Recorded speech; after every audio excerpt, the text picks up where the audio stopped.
Welcome to Java Forum. Now I am going to show you how to fix ORA-01769 error in Oracle Database 12c. So this type of error is typo like error. So let me show you. So this is the SQL query. Okay. So SQL query to create the table.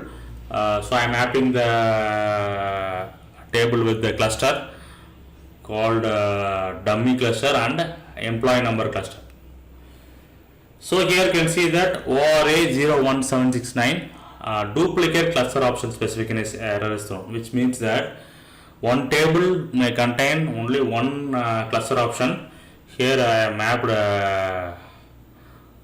two cluster columns. So now I am creating a table with only one cluster option. Okay. Now you can see the table is created successfully. So this is the fix for ORA-01769 duplicate cluster option specification.